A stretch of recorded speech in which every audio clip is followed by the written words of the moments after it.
All right, here we have the Rebbe speaking at the last Shluchim convention, the convention of his emissaries that are out in the world spreading Torah, waking up Jews, helping people.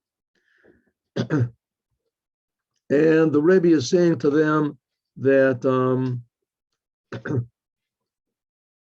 our whole purpose, the whole reason that we did all this, and the whole reason for the creation of the world, and the whole reason for the Jewish people to be existing, and the reason the Torah was given, but more exactly, the reason that there is such a thing as a Shaliach and Chabad, and this is only to bring Moshiach. That's the whole thing. That's the whole thing, to bring Moshiach. Okay, don't think in any way that this is a small thing or it's like the cherry on top of the cake. And that no, that's the whole business. The whole business is to bring Moshiach. That's why we're here. Just like the Jewish people would not have left Egypt if there wasn't for Moses, we'd still be stuck in Egypt. We needed Moses to get out of Egypt. What can we do? There were similar cases also. It says when the Jews they came back from Babylon because of the work. And they built the temple because of the work of a few people, Nehemiah, Ezra. If it wasn't for them, they wouldn't. And the same thing is in the future. But Moshiach is going to do it in a really general. Moshiach is going to really activate what Judaism really is. He's going to show the world what really Judaism is. Judaism is revealing God in the world.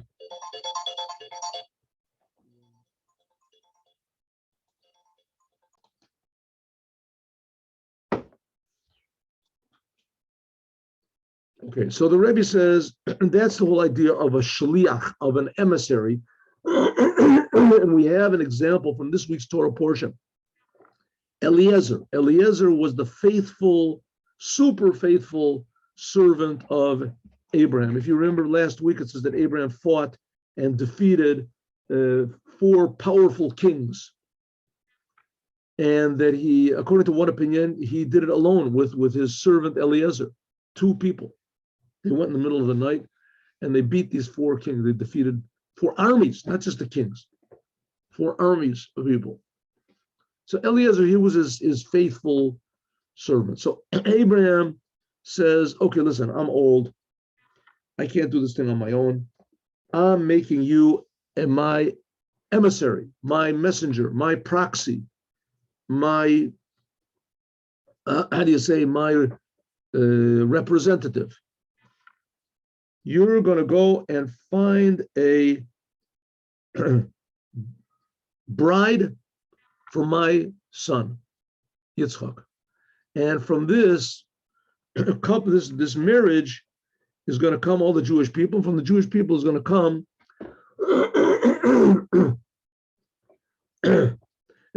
benefit to the whole entire world, blessing and benefit to the whole entire world. That's what the Jewish people are going to do, and it's all up to you, Eliezer. So the Rebbe says, so that's a shliach. That's like the Kenes Shluchim. This is the convention of all of the shluchim of the Rebbe.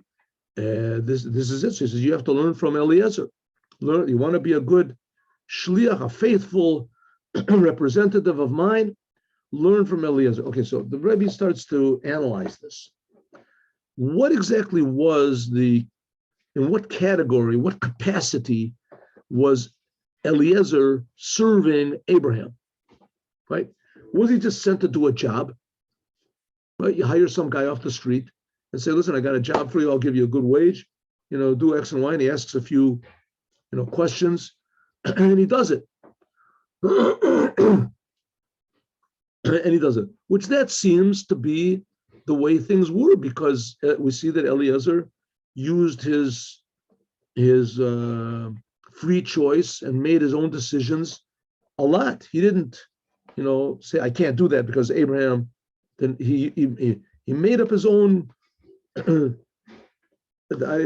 own method in order to find out how to choose a proper bride. He made it up on his own. So we see that he was independent. On the other hand, we see, so he was a separate person. Abraham was separate, and he was separate. He just had one job. Or, and we see that no, it's not so. That Abraham actually put Eliezer in his place. Eliezer was really a total, how do you say, copy of Abraham. It was like Abraham was sending himself, which we see that he gave everything that he had, he gave it to Eliezer. He gave it to Eliezer. True, he didn't give it really to Eliezer. He just gave Eliezer the power. He gave him a deed and said that Abraham said, everything I have, I'm giving to my son Yitzchak. But he gave that deed into the hands of Eliezer. Eliezer could take it and tear it up if he wanted. So was Eliezer just a messenger just to do, to deliver the merchandise? He had to go and pick up a bride and bring her back. That was his job. Or was it much more than that? Was he really in the place of Abraham? He was in the place of his not just to do a job. He was there to be a representative, to be Abraham himself. And I gave the example of something like a soldier, and I don't know if that's still anymore. A soldier in the whatever army, the Bavarian army, he represents all of Bavaria, right? A soldier in the American army, he does something wrong, that represents all of America. You shamed the country. So what do you mean I shamed the country? I just did my own personal thing. That's what I did. No, you put a bad name. So is he just an emissary to do something, or does he represent? Okay, so we're going to see. So we see it seems both, that he was totally independent because he made his own decisions, and he was just doing this one job. On the other hand, we see that no, he was an ambassador. He represented Abraham. We can add another question, a klats kashe.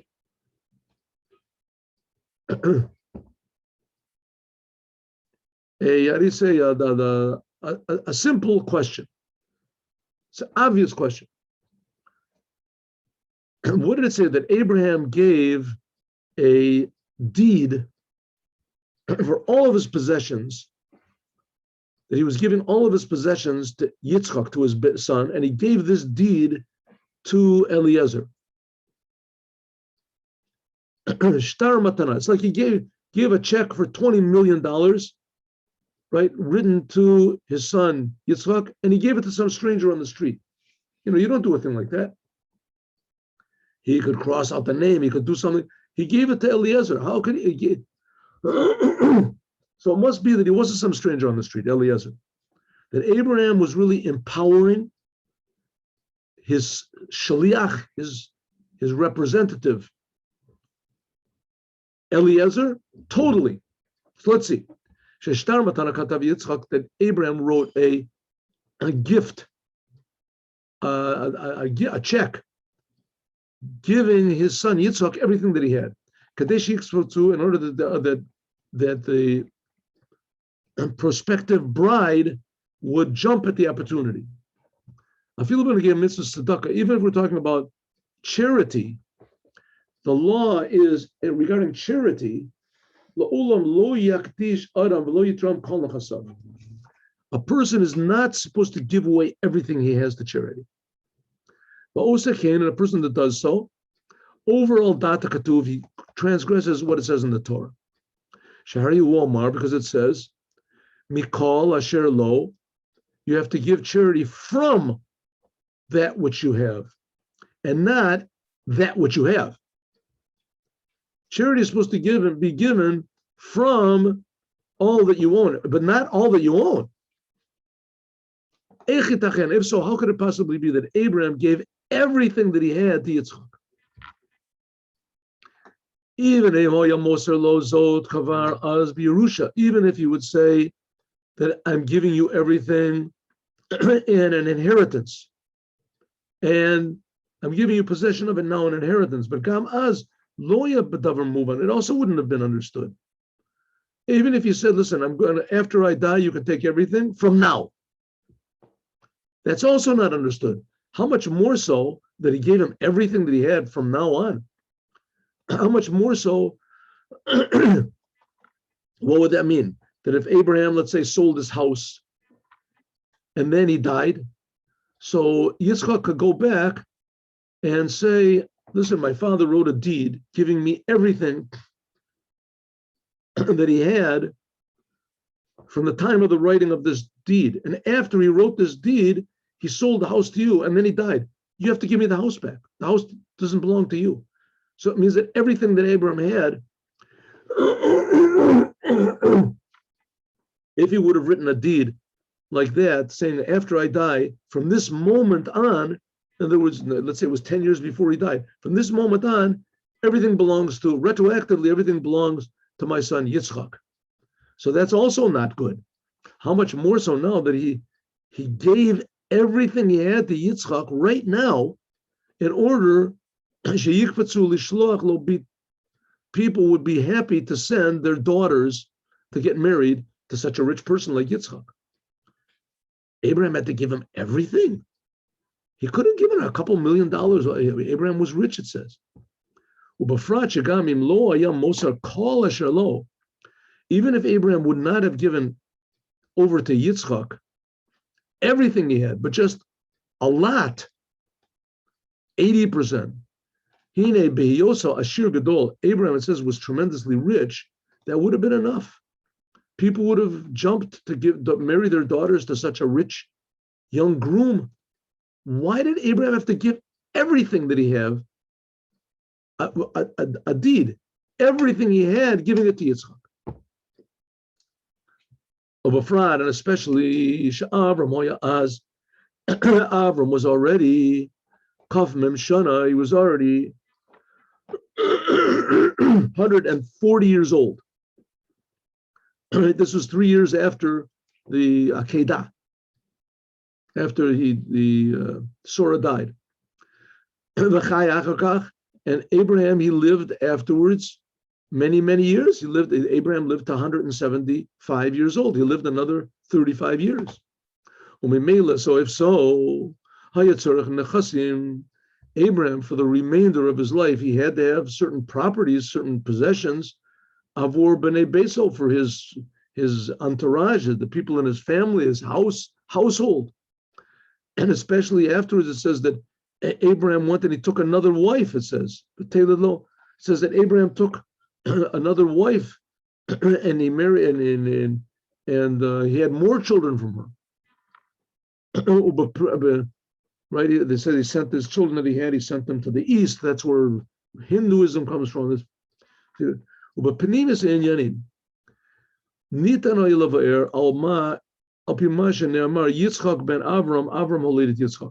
Okay, so our question is, why did Abraham give everything to Yitzchak? Now, this is going to be an explanation of this idea of a shliach, of an emissary. Exactly what was the status of Eliezer? But first of all, let's understand this one thing.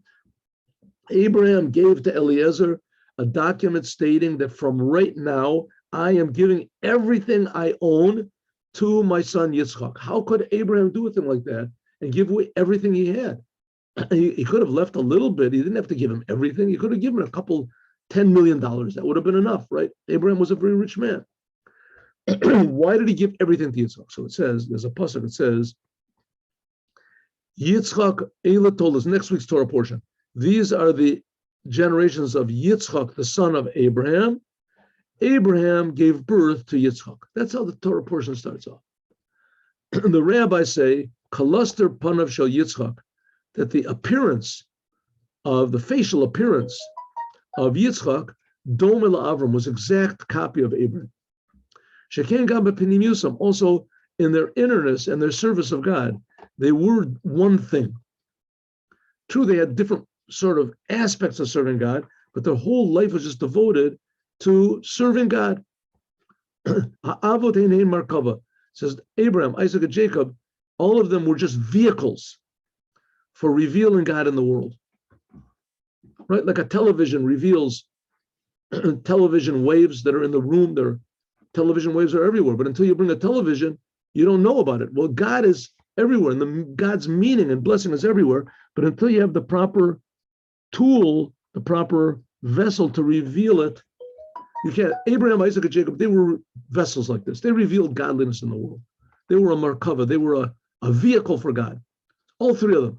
But nevertheless, we have to understand this according to the revealed Torah. Good, according to the inner Torah, God, Abraham gave to Yitzchak. He really didn't give anything because Yitzchak was the same thing as Abraham. He says, good, okay, that may be according to Kabbalah that works out. But according to the revealed Torah, we have a law that says a person is not supposed to give everything he has away to someone, not even to his children. You're not supposed to give you're not supposed to do it. So how did Abraham did it? You can't come up with the Kabbalistic explanations and explain things that are against the law. How can he do it? Says the Rebbe, maybe we can say like this. Nesui Yitzchak to Rivka, the marriage of Yitzchak to Rivka, this marriage and the preparation for the marriage, that's why he sent Eliezer to find to make the match. Harishonim Ketuvim b'Torah. This is the first marriage and preparation for a marriage that's written clearly in the Torah. Einum rak nesuim pratim. This was not just a historical event. It was a historical event, but it wasn't only an historical event between two individual people, private people, Yitzchak and Rivka, great people, wonderful people, right? Religious people, the founding a new religion, right? A new way of life. That's all that's true, but that's cheap. That's not really the essence of what's going on over here. In Hachiklali, the marriage between Yitzchak and Rivka is perhaps the most general, important event ever occurring in the world. How could that be? Hanesuim Arishoni, the first marriage in the Jewish people. Now you have to remember, the Jewish people also are not just another nation. It's not just another race, not just another belief, another religion. I mean, to this day, everybody has a big problem figuring out exactly what Judaism really is. You know, we have Jews that are not of the same race at all. Jews from Yemen, that they're black, totally black. Jews from Russia, they're totally white, right? They don't speak the same language. Jews are not religious. They don't do the religion. They're not the same race. They're not the same nationality. What holds them together? What makes them all Jews? No, I'm a Jew. I'm a Jew. Why are they Jews? What exactly is Judaism? So Judaism is pure godliness. Judaism is the reason God made man. Adam was supposed to be a Jew. What's a Jew? A Jew is a person that serves God. That's what a Jew is. He serves God every moment of his life. And this is supposed to be an example to the world that the same God that the Jews are serving is the same God that creates everybody. He creates all the trees and all the flowers and the water and the stars and the air. He's creating everything. He's creating our soul. He's creating meaning. That's the job of the Jewish people. So the Jewish people are not just an individual people. The Jewish people are teachers for the whole entire world, all mankind. And this marriage of Yitzchak and Rivka, that was even more important than the Jews. This is like the essence of the Jews. The Jews are depending on this marriage.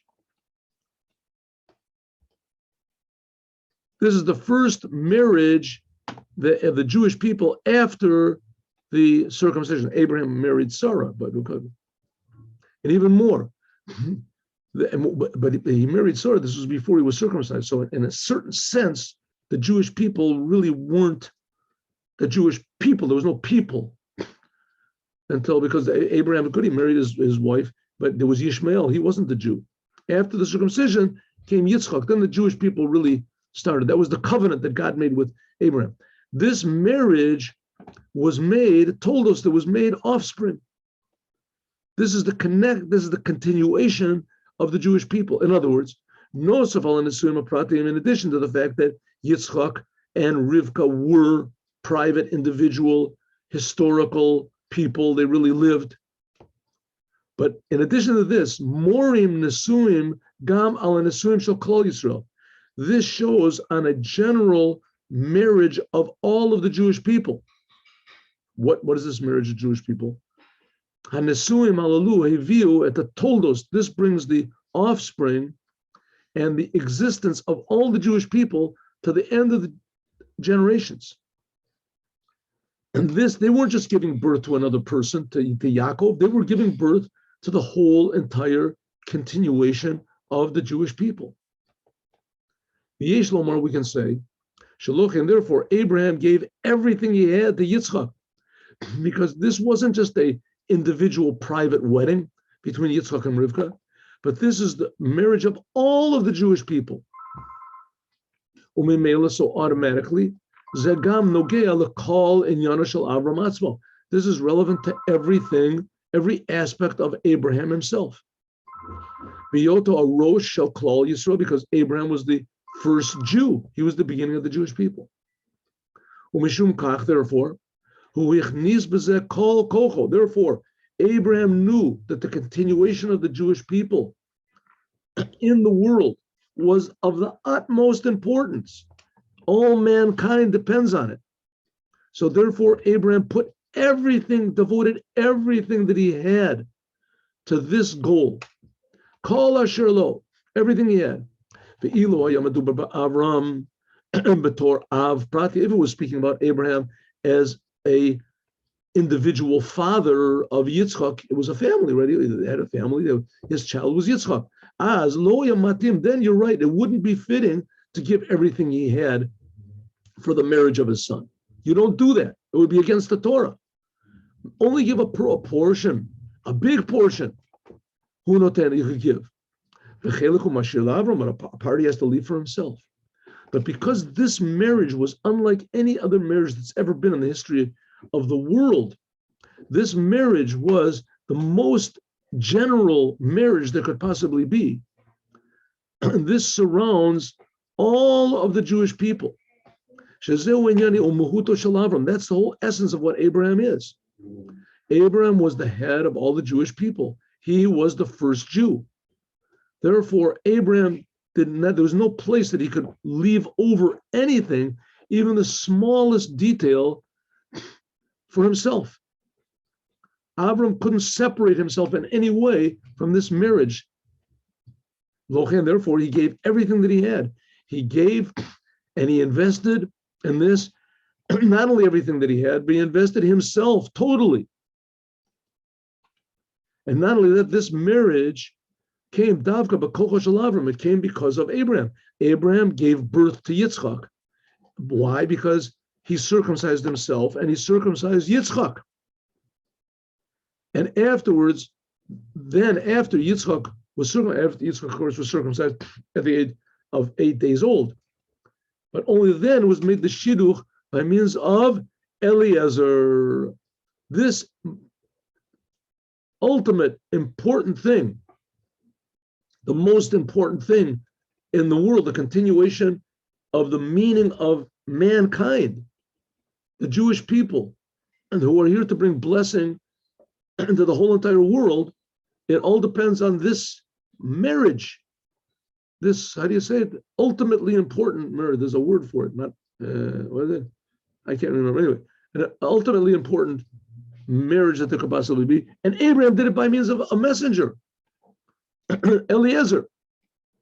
And therefore, therefore he gave everything. According to this, now we can understand that Eliezer, he was not just a simple matchmaker. He had a job to do, and he was a separate entity unto himself. But no, Eliezer, because he was sent to do this job, so he was actually in the place of Abraham. But get a shaliach. He was this type of a shaliach, of an emissary, a representative, that it says shaliach she'adam kamoto. Says that the emissary of a person, the representative of a person, is like that person himself. Just like Abraham gave everything he had, it had to be total, without any detail outside of this. Similarly, we can understand in regarding to Eliezer, and especially that Eliezer was one of Abraham's possessions. He was his servant. Shekol Metziuto, that all of the existence of Eliezer, even when he was going to make this shidduch, this match, had to be like Abraham himself. In other words, he was, as far as we go, he was Abraham. And he had no place for any individuality. He was not just a matchmaker, and he was not just doing a particular job. His whole being was Abraham. And Abraham's whole being was to make this marriage in order to continue the Jewish people. But the Rebbe is going to ask a question, but 1 second. In the end, we see that Eliezer did make a lot of decisions on his own. He seemed to be, yes, a separate person. So, okay, we've just explained so eloquently and thoroughly that this marriage between Yitzchak and Rivka was the future of the whole world. It was the future of not just the Jewish people, but of all mankind, of meaning, of order, of value, of conscience in the world. Without that, there's no right or wrong. Everybody do whatever is strongest wins. The Jewish people are here to make the world into a godly, holy place. And that all depended on this marriage between Yitzchak and Rivka. And that was Abraham's whole purpose in life. That's why he was called the father of all mankind. Avraham means Avamon Goyim. And this all depended on this wedding. So he sunk himself totally, gave everything he had for this wedding, and he sent Eliezer to actually carry this out. So Eliezer must have been tremendously, tremendously important to do this tremendously, tremendously important thing. So obviously it was a total representative of Abraham. But we're going to see that on the other hand, we see that Eliezer acted in many ways like an independent person. So it must be that that's part of his total devotion to Abraham. How can this be? We're going to find out, God willing, tomorrow. Now let's do the Yom Yom. Today's Yom Yom.